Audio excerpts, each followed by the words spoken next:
nós perdemos a dimensão da Trindade. E essa perda da dimensão da Trindade gera o autoritarismo. Um pai sem o filho e sem o espírito é incompleto. Como o filho tem que ter o pai e tem que ter o espírito. Eu gosto muito daquela forma de poética de dizer o que ama, o amado e o amor. É a Trindade. Eu sempre digo no dia do batismo para a comunidade de que Deus não é solidão, Deus é comunhão. Deus não é solitário, Deus é comunitário. Deus não é solitário, ele é fraterno, solidário conosco. Então, essa dimensão da Trindade, de um pai que cria, do filho que liberta e do Espírito Santo que atualiza. É uma pena que nós perdemos, Eduardo, a espiritualidade do Espírito Santo. E o Espírito Santo, sem o Filho e sem o Pai, ele fica carismático. Ele fica um espírito que não leva para nada. Então, nós temos que ter, e o Ocidente perdeu muito a dimensão trinitária. O projeto do Pai, que o Filho realiza e que atualiza na ação e na força do Espírito. O Espírito que grita, que geme na história. Eu achei tão bonito ontem o trecho de Paulo aos Coríntios, que nós lemos na liturgia católica, onde o Paulo diz aos Coríntios: não se conformem, transformai-vos, não se conformem, não sejam conformados, isto é, não tomem a forma deste mundo. E o neoliberalismo, ele não é só um sistema econômico, ele é cultural e ele também é epistemológico. Nós começamos a pensar de uma maneira neoliberal. O Henrique deve ter ouvido, o Frei Davi deve ter ouvido isso. O que você está ganhando com isso? Qual foi a tua vantagem? Você ganhou alguma coisa com isso? E aí é aquilo que, na nossa outra conversa, marcou tanto. Eu não luto para ganhar, eu luto para ser fiel. Eu não quero ganhar, eu não luto para ganhar. Então, nós temos que lutar pela fidelidade. O Frei Davi não vai ver tudo o que ele sonha, mas ele não vai deixar de lutar por isso.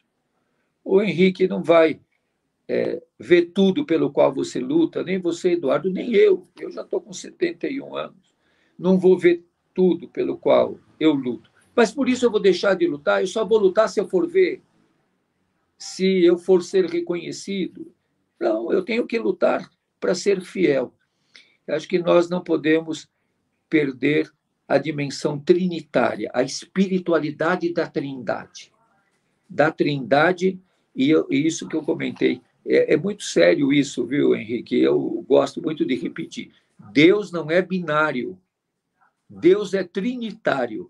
E você sabe que quem é estudioso da Bíblia sabe que o 3 na Bíblia, ele não é 2 mais 1 ou 1 mais 1 mais 1. O 3 na Bíblia é a plenitude. Por isso que Jesus ressuscitou ao terceiro dia. A vida de Jesus é plena, ela plenifica a história. Então, nós não podemos perder a Trindade. A Trindade não é uma invenção, a Trindade é uma revelação.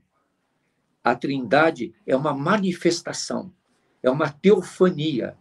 Jesus fala do Pai e fala do Espírito. É tão bonito quando Jesus diz: eu vou, mas não vos deixarei órfãos. Eu vou mandar para vocês, e é uma palavra linda que nós esquecemos, o Paráclito. O Paráclito. Ele vai nos mandar um Paráclito, um padrinho, um protetor. Ele vai nos mandar um defensor. E nós perdemos no Ocidente a força da dimensão do Espírito de Deus na história. E eu acredito que o discernimento nós percebemos como é que esse Espírito está se manifestando nesse momento de morte, nesse momento de genocídio, nesse momento que o povo dorme nas calçadas, que os meninos negros são assassinados, em que as meninas são violentadas, em que o fundamentalismo cresce. nós vamos perdendo essa dimensão da diversidade, da pluralidade. O Espírito é multiforme. O Espírito sopra onde quer. Jesus falando com Nicodemos. Ninguém aprisiona o Espírito. O padre Comblan, não sei se o Frei Davi deve conhecer bastante, o Eduardo e o Henrique devem ter lido os textos do padre Comblan.